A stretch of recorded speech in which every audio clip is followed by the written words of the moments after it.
बातमीपत्रात आता पाहूयात गल्लीपासून ते दिल्लीपर्यंतच्या ताज्या घडामोडींचा धावता आढावा।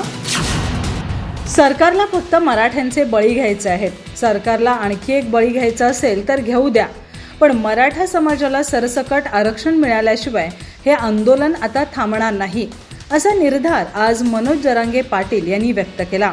तसंच गावकऱ्यांच्या आग्रहाखातर थोडं पाणी पिलं।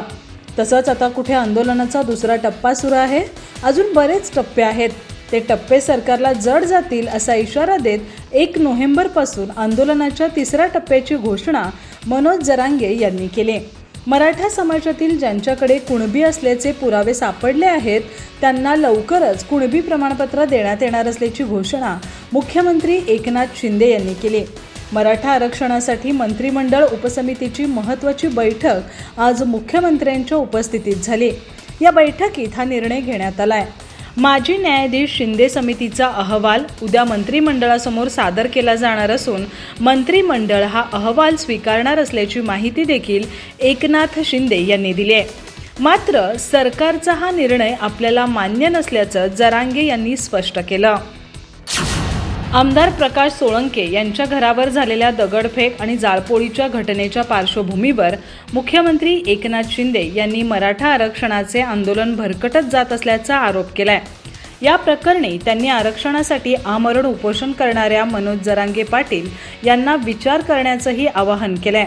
मराठा आंदोलकांनी सोमवारी राष्ट्रवादी काँग्रेसच्या अजित पवार गटाचे आमदार प्रकाश सोळंके यांच्या बीड जिल्ह्यातील माजलगाव येथील बंगल्यावर धाव घेतली। त्यांनी सोळंके यांच्या बंगल्यावर दगडफेक करत बंगल्याच्या पार्किंगमध्ये उभी असणारी वाहनं पेटवून दिली। त्यात ही वाहनं भस्मसात झाली, तसंच घराचंही मोठं नुकसान झालं। मुख्यमंत्री एकनाथ शिंदे यांनी या घटनेवर तीव्र नाराजी व्यक्त केली। तसंच मराठा आरक्षणाचे आंदोलन भरकटत जात असल्याचा आरोपही त्यांनी केला। मराठा आरक्षणाचं आंदोलन भरकटत चाललंय, दुसऱ्या दिशेला जात आहे, याचा विचार मनोज जरांगे पाटील, त्यांची टीम आणि सकल मराठा समाजानं केला पाहिजे, असं ते म्हणाले। मराठा समाजातील ज्यांच्याकडे कुणबी असल्याचे पुरावे सापडले आहेत त्यांना लवकरच कुणबी प्रमाणपत्र देण्यात येणार असल्याची घोषणा मुख्यमंत्री एकनाथ शिंदे यांनी केली। मराठा आरक्षणासाठी मंत्रिमंडळ उपसमितीची महत्त्वाची बैठक आज मुख्यमंत्र्यांच्या उपस्थितीत झाली। या बैठकीत हा निर्णय घेण्यात आलाय। माजी न्यायाधीश शिंदे समितीचा अहवाल उद्या मंत्रिमंडळासमोर सादर केला जाणार असून मंत्रिमंडळ हा अहवाल स्वीकारणार असल्याची माहिती देखील एकनाथ शिंदे यांनी दिली आहे। मराठा आंदोलक मनोज जरांगे यांनी सरकारला थोडा वेळ द्यावा, सरकारला त्यांच्या आरोग्याची काळजी आहे, मी त्यांना औषधं आणि पाणी घेण्याचं आवाहन करतो, असं आवाहन मुख्यमंत्री एकनाथ शिंदे यांनी केलंय। आम्ही 2 प्रकारे काम करत आहोत। काल मंत्रिमंडळात न्यायमूर्ती शिंदे यांचा अहवाल स्वीकारल्यानंतर ज्यांचे कुणबी पुरावे सापडले आहेत त्यांना लवकरच कुणबी प्रमाणपत्र देण्याचे निर्देश महसूल मंत्र्यांना दिले आहेत। तसंच एक समिती स्थापन केली आहे। ज्येष्ठ वकिलांचे टास्क फोर्स तयार करण्यात आले आहेत। त्यांची समितीसोबत बैठक होणार असल्याचं मुख्यमंत्र्यांनी स्पष्ट केलं।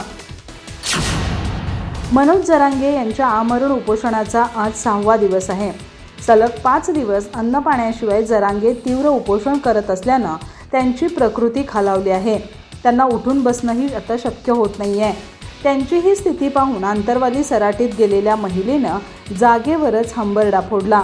माझ्या भावाला वाचवा असा टाहो या महिलेनं फोडला। दुसरीकडे जरांगेंची खालवत्या प्रकृतीमुळे अंतरवालीतील ग्रामस्थही चिंतेत पडले असून आंदोलनस्थळी येणाऱ्या अनेकांच्या डोळ्यात पाणी येते।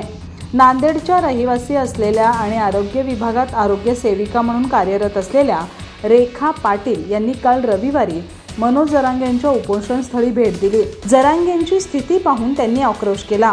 जरांगेंना काही झाल्यास मी विष पिऊन जीव देईन असा इशाराही त्यांनी दिला। भाजप प्रदेशाध्यक्ष चंद्रशेखर बावनकुळे यांनी मराठा आरक्षणाच्या समर्थनार्थ घोषणाबाजी करणाऱ्या एका तरुणाला भर व्यासपीठावर बोलून समज दिल्याची घटना घडली आहे।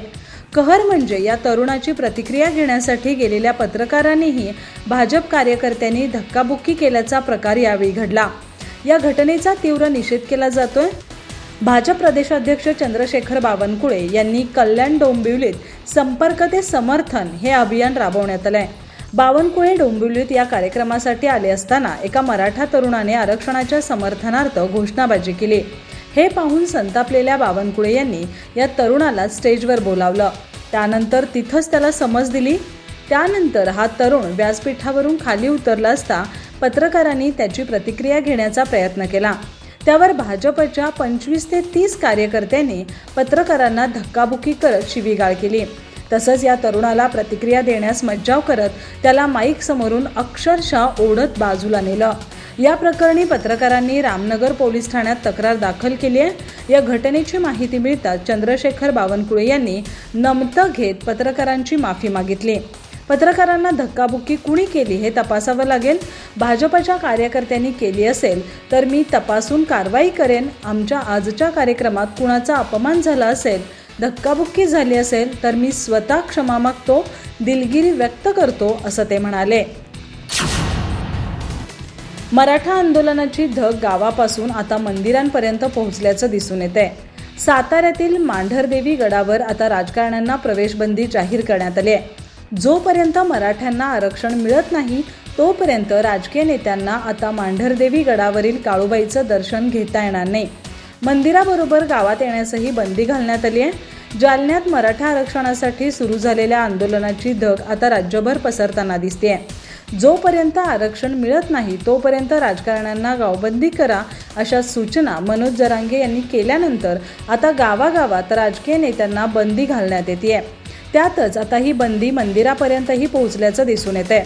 साताऱ्यातील मांढरदेवी गावात आता राजकारण्यांना प्रवेशबंदी करण्यात आली आहे. तसंच मांढरदेवी गडावरील काळूबाईचे दर्शनासही बंदी करण्यात आली आहे. मराठा समाजातील आंदोलकांकडून हा निर्णय घेण्यात आलाय. मांढरदेवी ग्रामपंचायतीने यावर शिक्कामोर्तब केलं आहे. राष्ट्रवादी काँग्रेसमध्ये पडलेल्या फुटीनंतर शरद पवार गटाकडून दाखल करण्यात आलेल्या आमदार अपात्रतेच्या याचिकेवर आज सर्वोच्च न्यायालयात सुनावणी झाली. त्याचबरोबर शिवसेनेच्या उद्धव ठाकरे गटाकडून दाखल करण्यात आलेल्या आमदार अपात्रता प्रकरणाची देखील एकत्रित सुनावणी न्यायालयाने घेतली आहे. यावेळी विधानसभा अध्यक्ष नार्वेकर यांनी नवं वेळापत्रक सादर केलं. मात्र विधानसभा अध्यक्षांनी सादर केलेल्या नव्या वेळापत्रकावर देखील न्यायालयाने नाराजी व्यक्त केली आहे.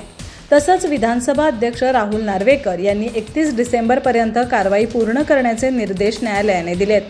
आमदार अपात्रतेच्या याचिका निकाली काढण्यासंदर्भात विधानसभा अध्यक्ष राहुल नार्वेकर यांच्याकडून टाळाटाळ होत असल्याचा आक्षेप दोन्ही याचिकांद्वारे शरद पवार गट आणि उद्धव ठाकरे यांच्या गटाकडून घेण्यात आलाय. या प्रकरणात न्यायालयाने देखील विधानसभा अध्यक्षांना चांगलंच फटकारलं होतं. तसंच नव्याने वेळापत्रक दाखल करण्याचे निर्देश दिले होते. त्यानुसार आज विधानसभा अध्यक्ष राहुल नार्वेकर यांनी नवे वेळापत्रक दाखल केले. मात्र न्यायालयाने हे वेळापत्रक मान्य केलं नाही. 2047 पर्यंत भारत $30 ट्रिलियन अर्थव्यवस्था होण्याची अपेक्षा आहे. रविवारी ही माहिती देताना NITI आयोगाचे CEO BVR सुब्रमण्यम म्हणाले की पंतप्रधान मोदी पुढील 3 महिन्यात व्हिजन इंडिया ॲट 2047 जाहीर करण्याची शक्यता आहे. सुब्रमण्यम म्हणाले की व्हिजन डॉक्युमेंटमध्ये उद्दिष्ट गाठण्यासाठी आवश्यक संरचनात्मक बदल आणि सुधारणांची रूपरेषा दिली जाईल. त्यात व्यापार, गुंतवणूक, तंत्रज्ञान, भांडवल यांचा समावेश असेल.